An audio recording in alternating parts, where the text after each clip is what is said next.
নমস্কার প্রিয় দর্শক, welcome to my YouTube channel. আজ আমরা বাড়িতে বসে কীভাবেই সহজেই পঞ্চায়েত থেকে ইনকাম সার্টিফিকেট, রেসিডেন্সিয়াল সার্টিফিকেট বা ক্যারেক্টার সার্টিফিকেট আবেদন করব, তা আমরা সহজে দেখে নেব। প্রথমে আমরা গুগলের সার্চ বারে WBPMS লিখে সার্চ করে নেব। তারপর পেজটি খুলবে, প্রথম অপশানটিতে আমরা ক্লিক করব। ক্লিক করার সঙ্গে সঙ্গে তোমাদের সামনে WBPMS এর পেজ খুলে যাবে। উপরের দিকে দেখবে সিটিজেন কর্নার হিসেবে তোমাদের একটা অপশান আছে, তোমরা সিটিজেন কর্নারে ক্লিক করবে। ক্লিক করলেই তোমাদের সামনে একটি পেজ খুলে যাবে। তোমরা স্ক্রল করে নিচের দিকে চলে যাবে। নিচে দেখো, I would like to apply to gram panchayat pradhan for certificate and all the necessary documents are ready for upload. এই ঘরটিতে তোমরা ক্লিক করবে, তারপর প্রসেস করবে। প্রসেস করলেই সিটিজেন সাইন আপ অপশানটি ওপেন হবে। তোমরা তোমাদের ফোন নাম্বারটি দিয়ে জেনারেট ওটিপি করবে। জেনারেট ওটিপি করার পর তোমাদের ফোনে একটি ওটিপি আসবে, সেই ওটিপি করে ভেরিফাই করবে। ভেরিফাই করে নিলে তোমাদের সামনে একটি পঞ্চায়েত ম্যানেজমেন্ট সিস্টেমের একটি ড্যাশবোর্ড খুলে যাবে। Apply certificate and application status for certificate download অপশানটি আসবে। তোমরা যেহেতু অ্যাপ্লাই করবে, প্রথমে জিপি ডিটেলসটি ফিল আপ করবে। প্রথম অপশানটা হবে ডিস্ট্রিক্ট, তোমরা ডিস্ট্রিক্ট সিলেক্ট করে নেবে। ব্লক, তোমরা যে যার ব্লকটি সিলেক্ট করে নেবে। তারপর তোমাদের গ্রাম পঞ্চায়েতটি সিলেক্ট করে দিবে। তারপরে তোমাদের সংসদ নাম্বার কত এটা সঠিক জেনে সিলেক্ট করে নেবে। সিলেক্ট করার পর তোমরা অ্যাপ্লিকেশন ডিটেলসে অপশানটিতে আসবে। এই অপশানে সলিউশনের কাছে তোমরা মিস্টার, মিসেস বা মিস অপশানটিতে সিলেক্ট করবে, যার যেটা হবে। তারপর অ্যাপ্লিক্যান্টের নেম দেবে, তারপর গার্ডিয়ানের নেম দেবে। রিলেশনশিপ উইথ দ্য গার্ডিয়ান অপশানটিতে স্টুডেন্টরা করে থাকো তারা অবশ্যই তারা ফাদার অপশানটি ক্লিক করবে। যাদের ফাদার নেই তারা মাদার অপশানটিও ক্লিক করতে পারো। তারপর অ্যাড্রেস অপশানটিতে তোমরা গ্রামের নাম লিখবে। তারপর পোস্ট অফিসের জায়গায় পোস্ট অফিসের নেম, পুলিশ স্টেশনের জায়গায় পুলিশ স্টেশনের নাম।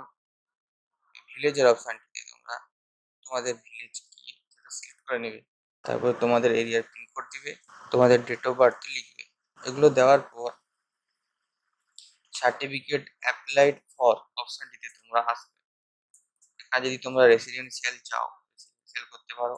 ইনকাম সার্টিফিকেট চাইলে ইনকাম সার্টিফিকেট, ক্যারেক্টার সার্টিফিকেট চাইলে ক্যারেক্টার সার্টিফিকেট, ডিস্টেন্স সার্টিফিকেট চাইলে ডিস্টেন্স সার্টিফিকেট, কাস্ট সার্টিফিকেট অপশানের চাইলে কাস্ট সার্টিফিকেট অপশানের, সেম পার্সন সার্টিফিকেট চাইলে সেম পার্সন, আনম্যারিড সার্টিফিকেট চাইলে আনম্যারিড সার্টিফিকেট। এবং তোমরা একটা না করেও তোমরা একসঙ্গে দুটো বা তিনটে সার্টিফিকেটের জন্য আবেদন করতে পারো। আমরা এখানে সঙ্গে রেসিডেন্সিয়াল ইনকাম এবং ক্যারেক্টার সার্টিফিকেটের অপশানটা ক্লিক করতে পারি। করলে এটা তোমাদের সব ক্ষেত্রেই সুবিধা হবে।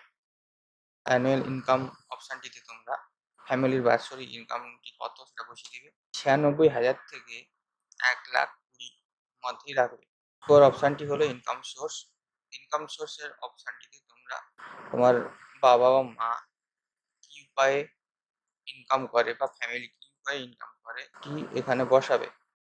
নিচের অপশানটিতে আছে সিলেক্ট ডকুমেন্টস। সিলেক্ট ডকুমেন্টস অপশানটিতে ক্লিক করলে তোমরা Aadhaar card, passport, driving licence, voter ID card, ration card with address, certificate by government, আলাদা ডকুমেন্টস আছে প্যান কার্ড, পাসবুক। এগুলোর মধ্যে যে কোনো একটা অপশান সিলেক্ট করে তোমরা আবেদন করতেই পারো। সব থেকে বেটার হবে আধার কার্ড দিয়ে নাম্বারটি সিলেক্ট করে আবেদন করা। ডকুমেন্টস নম্বর 1 ঘরটিতে তোমরা যে আধার কার্ডটি যে সিলেক্ট করলে সেই আধার কার্ডের নাম্বারটি দিবে। তারপর আপলোড ডকুমেন্টস ঘরটিতে চুজ ফাইল করে 2 MB PDF সাইজ করে বা স্ক্যান করে তোমরা আধার কার্ডটিকে আপলোড করে দিবে। দ্বিতীয় নম্বর ডকুমেন্ট সাপোর্টিং ডকুমেন্টস হিসেবে তোমরা আধার কার্ড দিতে পারো বা তোমাদের বাবা বা মায়ের আধার কার্ডটিও সেম প্রসেস আপলোড করবে। তারপর একদম নিচে চলে যাবে আপলোড অ্যাপ্লিক্যান্ট ফটো। যে স্টুডেন্ট আবেদন করছো তোমার ছবিটি ওখানে জেপিইজি ফরম্যাটে 100 কপির মধ্যে আপলোড করবে। তারপর সাবমিট অপশানে ক্লিক করবে। সাবমিট অপশানে ক্লিক করলেই তোমাদের অ্যাপ্লিকেশনটি সাবমিট হয়ে যাবে। সাবমিট করার পর দেখবে তোমাদের একটা অ্যাপ্লিকেশন ইউনিক আইডি পড়ে যাবে এরকমভাবে। অ্যাপ্লিকেশনটি সাবমিট হয়ে গেলে দেখবে তোমাদের অ্যাপ্লিকেশন যে স্ট্যাটাসের যে ঘরটি আছে তাতে এইরকম শো করাবে। কিছুদিনের মধ্যে অ্যাপ্রুভ হয়ে গেলে তোমাদের ফোনে একটা SMS আসবে। তারপর তোমরা এই নম্বর দিয়ে লগ ইন করে সার্টিফিকেটটি ডাউনলোড করতে পারবে। ডাউনলোড অপশানটি তোমরা ক্লিক করবে। ক্লিক করলেই তোমাদের সামনে সার্টিফিকেট চলে আসবে। আশা করি তোমাদের ভিডিওটি খুব ভালো লেগেছে। প্লিজ লাইক করো, শেয়ার করো অ্যান্ড সাবস্ক্রাইব করো আমার চ্যানেলটি।